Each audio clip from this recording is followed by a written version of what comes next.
Morning student, আজকে class 11-এ সরলরেখা যে অংশটা রয়েছে তার পরপর আমরা যে ভিডিওগুলো প্রকাশ করছিলাম, আজকে তার শেষ ভিডিও প্রকাশিত হবে। তোমরা দেখেছো, অনেকে লাইক শেয়ার এইসবও করেছো। যাই হোক, শেষ ভিডিওটাও দেখো, যেহেতু এটা জ্যামিতির অংশ, পরস্পরের সঙ্গে এটা কানেক্টেড বা সংযুক্ত আছে। পুরোটাই দেখো, যারা দেখবে পুরোটাই দেখো, আশা করি কাজে লাগবে। আজকে যেটা আছে দেখো, বলছে একটা নির্দিষ্ট বিন্দু থেকে একটি প্রদত্ত সরলরেখার লম্ব দূরত্ব নির্ণয়।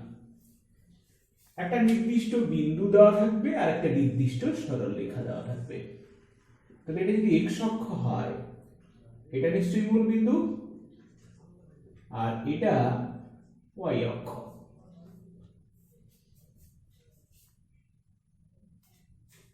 তাহলে এইরকম ধরো একটা সরলরেখা তোমাকে দেওয়া আছে, এটার নাম হচ্ছে AB, আর এটা যে ফর্মে দেওয়া আছে সেটা হচ্ছে এটা x cos alpha y sin alpha p। এটা তোমাদের পরিচিত ফর্ম, তোমরা জানো এটা অভিলম্ব আকারে দেওয়া আছে। তাহলে যেহেতু অভিলম্ব আকারে দেওয়া আছে, তার মানে মূল বিন্দু থেকে এটা লম্ব দূরত্ব কিন্তু তোমাকে দেওয়া আছে, এটা হচ্ছে p, আর এই যে লম্বটা যে কোণটা করছে সেটা হচ্ছে আলফা। তাহলে সমীকরণটা এটা অভিলম্ব আকারে, যেখানে ab দ্বারা এই সমীকরণটা প্রকাশিত হচ্ছে, এবং মূল বিন্দু থেকে যা লম্ব দূরত্ব হচ্ছে p, এইটা আমরা এই সমীকরণ থেকে পেয়ে গেছি। এবারে হচ্ছে এই সরলরেখাটার বহিস্থ একটা বিন্দু বা বাইরের একটা বিন্দু, ধরো আমি ধরলাম এটাকে ক্যাপিটাল B, যার স্থানাঙ্ক হচ্ছে x1 y1। এই বিন্দু থেকে এই সরলরেখাটার লম্ব দূরত্ব এটা আমাকে বের করতে হবে। এটা যদি PM হয়, তাহলে আমাদের PMটাই নির্ণয় করতে হবে। একটা জিনিস দেখো, AB রেখাংশের সরলরেখার সাপেক্ষে যেদিকে মূলবিন্দু আছে, P বিন্দুটা কিন্তু তার ঠিক বিপরীত দিকে আছে, এবারে আর এই P বিন্দু দিয়ে আমি আরেকটা সরলরেখার কথাও ভাবতে পারি, যেটা CD এবং যেটা AB এরও সমান্তরাল। তাহলে সিডিটা নিয়েছি AB এর সমান্তরাল করে, এবং যেটা P ব্র্যাকেটে x1 y1 বিন্দুগামী। তাহলে যেহেতু এই সমীকরণটা AB টা দেওয়া আছে, তাহলে CD এর সমীকরণ কি হবে? CD এর সমীকরণ হবে, যেহেতু এই দুটো পরস্পর সমান্তরাল, তার মানে হবে x cos alpha plus y sin alpha is equal to constant. আমি ধরলাম এটা কনস্ট্যান্টটাকে k1। এবারে যে ফর্মে আছে দেখো, যে ফর্মটায় আমরা লিখেছি এটাও সেই অভিলম্ব আকার, তার মানে k1ই হচ্ছে মূল বিন্দু থেকে এই CD এর লম্ব দূরত্ব। এবার একটা জিনিস লক্ষ্য করো তো, এই সরলরেখাটার এইটাকে যদি আমি বাড়িয়ে দিই, তাহলে এটা যদি এই PMটাকে যদি P' ভাবি, তাহলে এটাও P'। তার মানে মূল বিন্দু থেকে এই CD এর দূরত্ব k1' ইজ ইকুয়াল টু কত, বা k1 ইজ ইকুয়াল টু হচ্ছে P প্লাস P'। কারণ যেহেতু অভিলম্ব আকারে আছে, তাহলে কনস্ট্যান্ট পদটাই হয়ে যাবে মূল বিন্দু থেকে লম্ব দূরত্ব, তার মানে এইটা। তার মানে সিডির সমীকরণ কি হলো, x cos alpha plus y sin alpha is equal to p plus p'। এবার এটা কেমন করলাম, এটা তোমরা নিশ্চয়ই বুঝতে পারছো। এটা হচ্ছে লম্ব দূরত্ব মূল বিন্দু থেকে, যেহেতু এটা লম্ব p, আর এটাকে বাড়ালে এই ডিসটেন্সটা পাচ্ছি p', আর এই দুটো সরলরেখা যেহেতু সমান্তরাল, তাহলে এটা পি ড্যাশ হলে এটাও পি ড্যাশ হবে। তার মানে এখান থেকে এইটুকু ডিসটেন্সটা হলো পি প্লাস পি ড্যাশ। তার মানে সিডির সমীকরণটা দাঁড়িয়ে গেল এটা। এবার দেখো সিডি একটা বিন্দু দিয়ে গেছে, x1 y1 বিন্দু দিয়ে গেছে, তাহলে কি লেখা যাবে? x1 cos alpha y1 sin alpha is equal to P plus P dash. কিন্তু আমাদের উদ্দেশ্য হচ্ছে এই পি ড্যাশ এর মান নির্ণয় করা। তাহলে এখান থেকে আমি পেয়ে যাচ্ছি, দেখো পি ড্যাশ সমান x1 cos alpha y1 sin alpha minus P. তাহলে এটাকে 1 নম্বর দিয়ে রেখে দাও। এরপরে তাহলে এখন দেখলাম এবির সাপেক্ষে সিডিটা যেদিকে অবস্থিত, মানে এই বিন্দুটা যেদিকে অবস্থিত মূল বিন্দু ঠিক তার বিপরীত দিকে, তখন হয়েছে এটা। কিন্তু যদি ছবিটা এরকম হয়,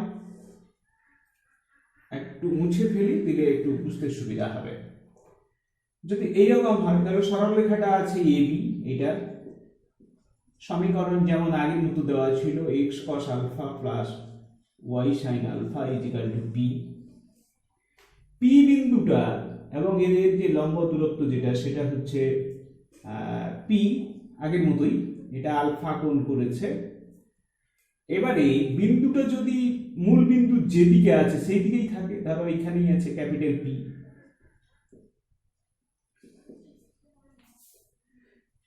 এবং পি বিন্দুগামী একটা সরল রেখা যেমন আগের মতো নিয়েছিলাম, সেটা হচ্ছে সিডি এবং সেটা এবি সমান্তরাল।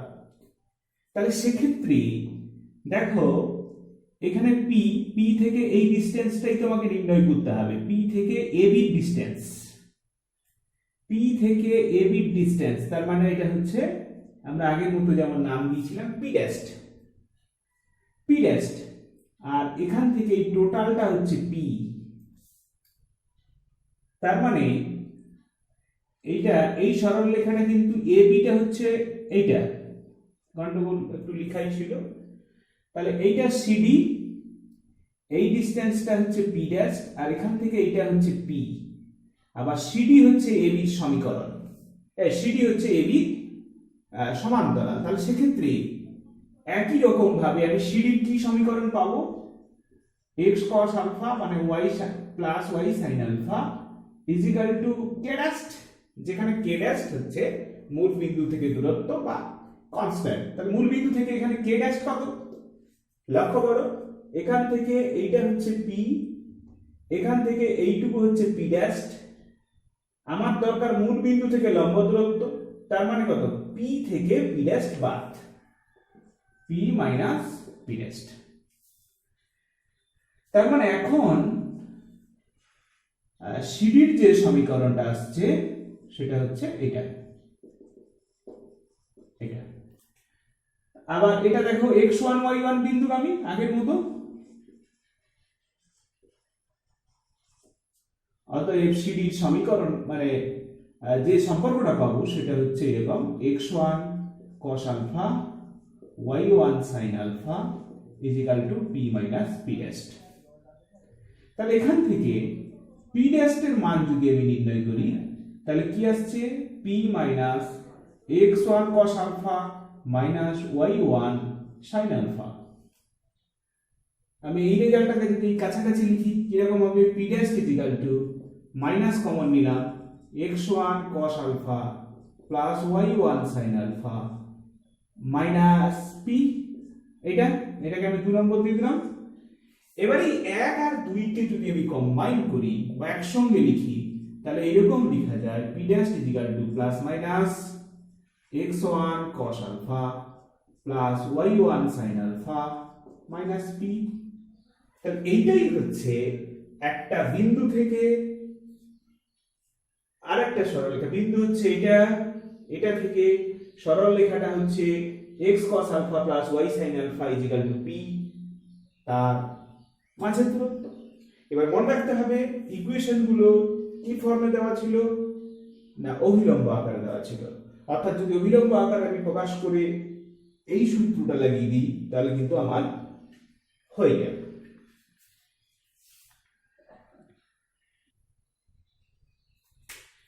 এবারে হচ্ছে যদি ইকুয়েশনটা এইরকম সাধারণ ফর্মে দেওয়া থাকে এইরকম ফর্মে, এবং বিন্দুটা যদি x1 y1 হয়, তাহলে x1 y1 থেকে এর লম্ব দূরত্ব আমরা কি করে পাবো?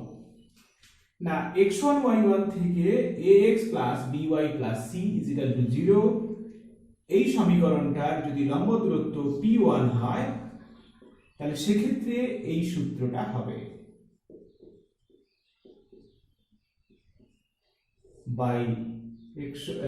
বাই হচ্ছে আন্ডাররুট ওভার এইটা।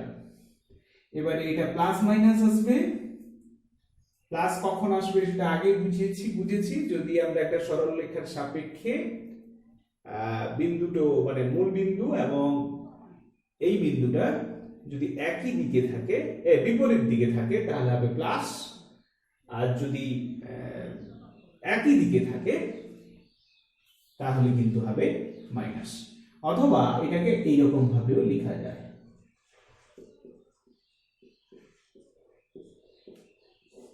তখন আর চিহ্ন নিয়ে আমাদের যে ঝামেলাটা সেটা থাকে না। তাহলে এইরকম ভাবে বা এই সূত্রের সাহায্যে আমি কিন্তু এই বিন্দুটা থেকে এই সরলরেখাটার লম্ব দূরত্ব পেয়ে যাব। এবার বিন্দুটা যদি 0 0 হয়, তাহলে a * 0 plus b * 0 plus c by under root over a square plus b square হবে। তাহলে এই গেল মোটামুটি সরলরেখার যেটুকু থিওরি অংশ ছিল সেটা। এবারে আমরা কয়েকটা অঙ্ক করার চেষ্টা করব। দেখো, 3 দাগে যে অঙ্কটা তুলেছি সেটা হচ্ছে m এর মান কত হলে এই সরলরেখার উপর মূল বিন্দু থেকে লম্ব দূরত্ব পাওয়া হবে। তাহলে এটারই অ্যান্সার আমরা আগে করে ফেলি। তাহলে সরলরেখার সমীকরণটা দেওয়া আছে y mx - 13 0। এইটা মূল বিন্দু স্থানাঙ্ক তোমরা জানো, এটা 0 0 থেকে এটাকে যদি 1 নম্বর দাও, 1 এর লম্ব দূরত্ব p1 হলে p1 সমান কত হবে? না, m * 0 প্লাস 0 মাইনাস 13, এই টোটালটা মডিউলাসে থাকবে, সঙ্গে হচ্ছে m এর সহগ, x এর সহগ আর y এর সহগের বর্গের সমষ্টি। এবার সূত্রটা কি ছিল এটা দেখে নিতে হবে একটু। যদি x1 y1 বিন্দু থেকে এটা বিন্দুটা থেকে এটা যদি এইরকম একটা সরলরেখা যার সমীকরণ ax by c 0 দেওয়া থাকে, তাহলে এই ডিসটেন্সটা যদি p1 হয়, তাহলে p1 সমান অ্যাকচুয়ালি আসছে ax1 by1 c by under root over a square plus b square, আর এটা মড থাকবে। তাহলে এটা হচ্ছে সূত্র, এই সূত্রটাকে এখানে কাজে লাগানো হচ্ছে। তার মানে এটা দেখো, রুট অফ -13 এ মড অফ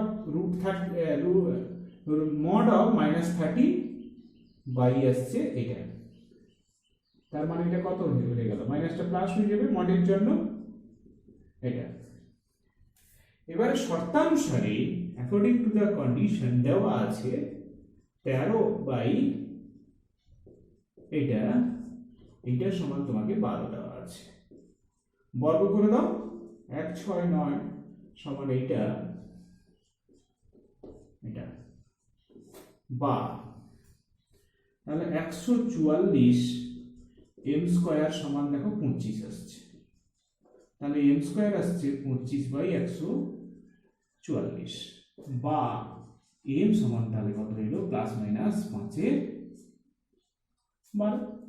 এরকম ভাবে তুমি কিন্তু m এর মানটা এখানে খুব সহজে নির্ণয় করে ফেলতে পারবে। এই m এর মান আমাকে নির্ণয় করতে বলছিল। এরপরে পরের অঙ্কটা দেখো, মানে 6 দাগেরটা কি বলেছে দেখো, একটি সরলরেখার অক্ষ দুটির উপর ছেদিতাংশ যথাক্রমে a ও b মূল বিন্দু থেকে সরলরেখাটির উপর অঙ্কিত লম্বের দৈর্ঘ্য p হলে দেখা যায় এটা। এবারে দেখো, এখানে যেটা দেওয়া আছে এইরকম টাইপের সমীকরণ একটা দেওয়া আছে। এখানে x অক্ষের ছেদিতাংশ তোমাকে দেওয়া আছে a, y অক্ষের ছেদিতাংশ দেওয়া আছে b। এটা তো মূল বিন্দু। তাহলে ছেদিতাংশ আকারে যেহেতু ছেদিতাংশ দেওয়া আছে, সরলরেখা সমীকরণ কি হবে?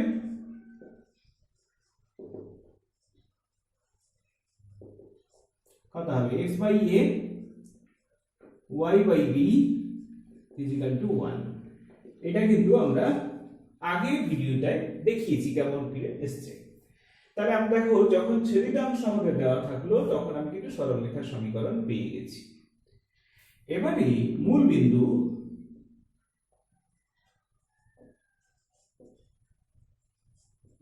ব্র্যাকেটে 0 0 থেকে 1 এর লম্ব দূরত্ব কত? এটাও সেই p1 বলি। তাহলে কত হবে দেখো, ওই আগের মতোই 0 × 1 by a, 0 × 1 by b minus 1, টোটালটা মডিউলাস মডে থাকবে। আর এটা সহগ এইখানে মার্ক করার বিষয়, অনেকে a square plus b square লিখে দাও, কিন্তু x এর সহগ দেখো 1 বাই a আর এটা 1 বাই b স্কয়ার। তাহলে এটা পেয়ে গেলাম, মূল বিন্দু থেকে দূরত্ব আমি পেয়ে গেছি। এইটা যেটা আমি p1 ধরেছি সেইটাই এখানে p দেওয়া আছে।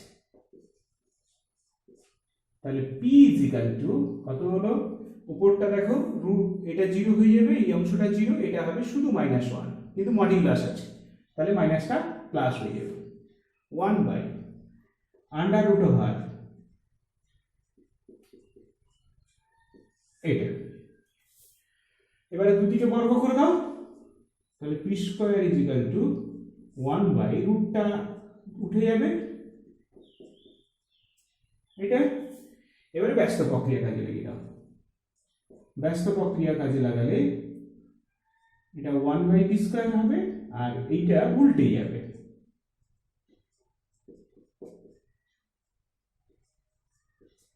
তাহলে দেখো, এইটাই প্রমাণ করতে বলছিল আমাদের, খুব সহজে কিন্তু আমাদের প্রমাণটা হয়ে গেছে। আশা করি এই অঙ্কটাও বুঝতে নিশ্চয়ই তোমাদের অসুবিধা দেওয়া আছে। দেখো বলছে, একটা সমবাহু ত্রিভুজের ভূমির সমীকরণ হচ্ছে x + y = 2। শীর্ষবিন্দু স্থানাঙ্ক দেওয়া আছে এটা। ত্রিভুজটির একটি বাহুর দৈর্ঘ্য নির্ণয় করো। তাহলে এটা আমরা আগে বলে ফেলি। তাহলে একটা সমবাহু ত্রিভুজ আঁকবো, মোটামুটি যেন দেখে সমবাহু মনে হয়। পরিমাপের দিক দিয়ে হয়তো একটু এলোমেলো হতে পারে, খালি হাতে আমরা আঁকছি। এবার দেখো, ভূমি মানে এটা দেওয়া আছে, আর শীর্ষবিন্দু মানে হচ্ছে এটা দেওয়া আছে। এটাকে যদি ABC নাম দিয়ে দিই, তাহলে আমি এ থেকে এই বিন্দুটার লম্ব দূরত্ব পেতে পারি, যেটা হচ্ছে AD বলতে পারি। তাহলে দেখো, ভূমি BC দেওয়া আছে আর শীর্ষবিন্দু দেওয়া আছে 2 - 1। আমার উদ্দেশ্য হচ্ছে, যেহেতু এটা সমবাহু ত্রিভুজ, তাহলে AD হচ্ছে উচ্চতা। তাহলে AD এর মান আমি চাইবো প্রথম বের করতে। তাহলে A 2 ব্র্যাকেটে -1 শীর্ষবিন্দু, এবং ভূমি BC এর সমীকরণ কত না x + y = 2। এটাকে 1 নম্বর দিয়ে দাও।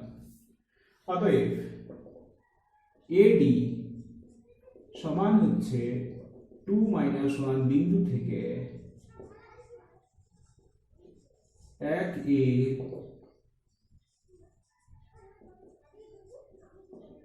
লম্ব দূরত্ব কত না। লম্ব দূরত্ব বের করার যে সূত্র সেটা লাগিয়ে দিই। এটা মডে থাকবে, আর 1² + 1²। তার মানে কত হইল দেখো তো, এটা কেটে গেলে তার মানে এটা 1 mod of -1 বাই √2, তার মানে 1 বাই √2। এবার তার মানে কি দাঁড়ালো, উচ্চতা AD সমান হচ্ছে 1 বাই √2। এবারে যেহেতু এটা একটা সমবাহু ত্রিভুজ, সমবাহু ত্রিভুজের ক্ষেত্রে আমরা উচ্চতা এবং বাহুর মধ্যে একটা সম্পর্ক কিন্তু আমরা জানি। কি জানি না, উচ্চতা সমান হয় কি √3/2 ইন্টু বাহু। তাহলে উচ্চতার মান আমি পেয়ে গেছি 1/√2 সমান হচ্ছে √3/2 ইন্টু বাহু। অতএব এখান থেকে বাহু সমান, এটা 2 হওয়ার কথা, √2 লেখা হয়ে গেছে। তাহলে বাহু সমান হচ্ছে দেখো 2/√6। এবারে একটু করণীয়সন করে নিতে হবে। তাহলে কি আসবে 2√6/6, তাহলে কাটাকাটি করে নাও, তাহলে √6/3। অর্থাৎ খুব সহজেই আমরা একটা সমবাহু ত্রিভুজে যখন ভূমির সমীকরণ এবং শীর্ষবিন্দু দেওয়া আছে, তখন দেখো তার বাহু দৈর্ঘ্য বের করে ফেললাম ওই লম্ব দূরত্ব নির্ণয়ের সূত্র থেকে।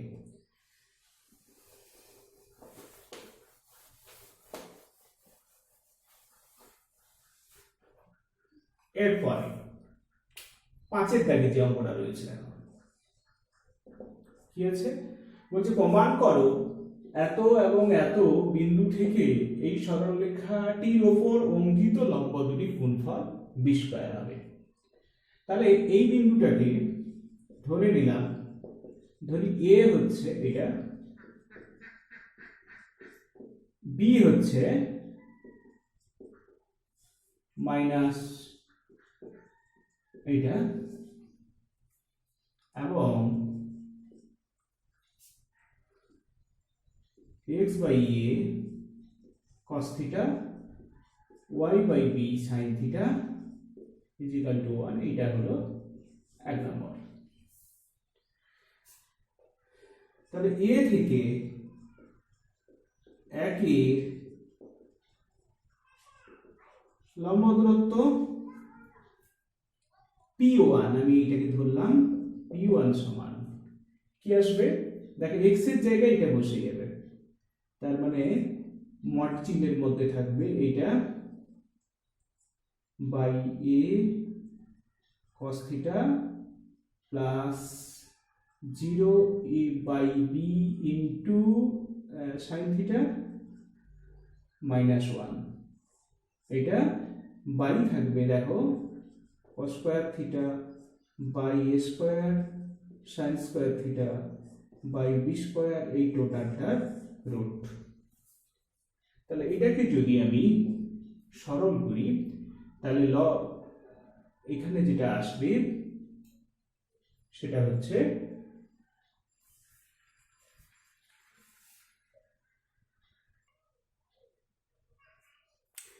এইটা, দেখো এখানে একটা রুট চিহ্ন আমরা মিস করে গেছি, তাহলে এটা থাকবে, তাহলে এইরকম আসবে। তাহলে এটা একটু সরল করে যদি লিখে নিই, তার মানে হচ্ছে এটা কি দাঁড়াবে a square minus b square, এটা রুটের মধ্যে থাকবে বাই a cos থিটা, এটা -1 হবে, পুরোটা মডুলাসের মধ্যে থাকবে, আর রুটের মধ্যে থাকবে cos square theta by a square plus sin square theta by b square. এটা ঠিক একই রকম ভাবে আমি বি থেকে 1 এর দূরত্ব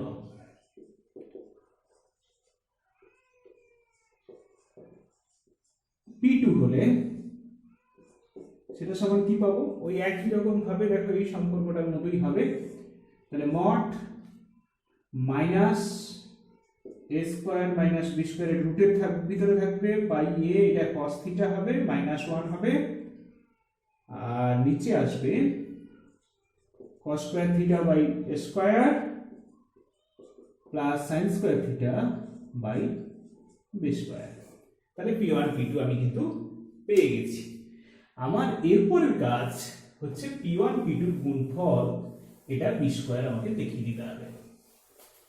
তাহলে একটু মুছে তো দিতেই হবে, পড়ে জায়গা নেই। তাহলে অতএব এবারে আমাকে যেটা বের করতে হবে p1 * p2। তাহলে p1 এর মান আমি পেয়েছি mod of a square minus b square cos থিটা বাই a মাইনাস 1 এটা পেয়েছি। আর এটা লগটা, আর এখানে যেটা পেয়েছি দেখো এটা মাইনাস সাইন আছে, কিন্তু মাইনাসটা মড আছে বলে দুদিক থেকে মাইনাস কমন গিয়ে মাইনাসটা অ্যাবজর্ব হয়ে যাবে, মানে এইটা আমি লিখতে পারি by a cos theta plus 1 টোটালটাও এটাকেও আমি মডুলাসের মধ্যে রাখলাম। আর হরে দেখো দুটো একই রাশি আছে, এই যে তার মানে রুটটা দুটো থেকে রুটটা আউট হয়ে যাবে, তার মানে এখানে হবে cos square theta by a square আর এখানে হবে sin square theta by b square. এবারে উপরে দেখো মডের মধ্যে কি কি আছে, মডের মধ্যে দুটো দেখো একটা a মাইনাস b একটা a প্লাস b আছে, মডের ভিতরে কিন্তু এটা ঢুকে যাবে, তার মানে এটার হোল স্কয়ার হলে হবে a square minus b square by a square হবে, কারণ এটার হোল স্কয়ার সূত্র হচ্ছে এটা a minus b into a plus b সমান কি হয় a square minus b square. তাহলে এটা cos স্কয়ার থিটা হলো, এটা মাইনাস 1 হলো, এবারে এটাও মড থাক এখনো, তাহলে cos square theta by a square sin square theta by b square. তাহলে এটাকে একটু সরল করতে হবে, সরল করলে কি আসবে a square cos square theta, এই cos স্কয়ার থিটা গুণ হয়ে যাচ্ছে b স্কয়ার, সেও cos স্কয়ার থিটা হবে মাইনাস হবে a স্কয়ার, আর হরে একটা a স্কয়ার নিচে নেমে আসবে, এই যে স্কয়ারটা মড অফ a স্কয়ার হবে, কিন্তু মড অফ a স্কয়ার যেহেতু এটা না লিখলেও চলবে। আর এই দুটোকে যদি লসাগু করো তাহলে আসবে b square cos square theta a square sin square theta, এই টোটালটা বাই হবে a স্কয়ার b স্কয়ার। আর একটু মুছে ফেলতে হবে, তাহলে ফ্রেশ করলে এইরকম জিনিসটা আমাদের কিন্তু দাঁড়াবে। এইটা হ্যাঁ, এই অংশটা কিন্তু মডুলাসের ভিতরে আছে। এরপরে তাহলে a স্কয়ার স্কয়ার কেটে গেল, তার নিচে থাকলো b square cos square theta a square sin square theta, আর উপরে দেখো উপরে যেটা থাকলো b স্কয়ার, এইটাকে আমি আগে লিখলাম, আর এই দুটো থেকে মাইনাস স্কয়ার কমন নিলাম, এটা এলো, তাহলে b স্কয়ার এর সঙ্গে আরেকটা বাইতে b স্কয়ার আছে, এই যে b স্কয়ারটা, তাহলে minus b square cos square theta, আর এটা দেখ এটা হচ্ছে sin স্কয়ার থিটা, এটা দেখো এটা sin স্কয়ার থিটা চলে আসবে, তাহলে স্কয়ার sin স্কয়ার থিটা টোটালটা মডুলাসে আছে। এখানে একটা মিসিং আছে cos square theta plus a square sin square theta টোটালটা বাই b স্কয়ার আছে। এবারে দেখো এই মডের জন্য এই মাইনাস গুলো কিন্তু প্লাস হয়ে যাবে, তার মানে b square cos square theta plus a square sin square theta by b square cos square theta plus a square sin square theta, আর এই যে b স্কয়ারটা এটা উপরে চলে যাবে উল্টে গিয়ে, এটা তাহলে এই অংশটা দেখো কেটে গেল, তার মানে অ্যান্সার আমাদের চলে এলো b স্কয়ার। অর্থাৎ যে গুণফলগুলো যে আমাকে b স্কয়ার দেখাতে বলছিল সেটা কিন্তু পেয়ে গেলাম। তাহলে সরলরেখা সংক্রান্ত মোটামুটি আমাদের যে প্রায় ৬-৭খানা ভিডিও আছে, সেটা যে উদ্দেশ্যে আমি আজকে করেছিলাম সেটা আশা করি তোমাদের কাজে লাগছে বা কাজে লাগবেও। তোমরা দেখো, যদি কোনো অসুবিধা, কোনো যদি মনে হয় যে একটু আলো আঁধারি আছে, বুঝতে অসুবিধা হচ্ছে, সেটা আমাকেও জানাতে পারো। ঠিক আছে, সবাই ভালো থেকো। এরপরে হয়তো দেখা যাবে জ্যামিতি বা অন্য কোনো অংশ আমরা নিয়ে আসবো।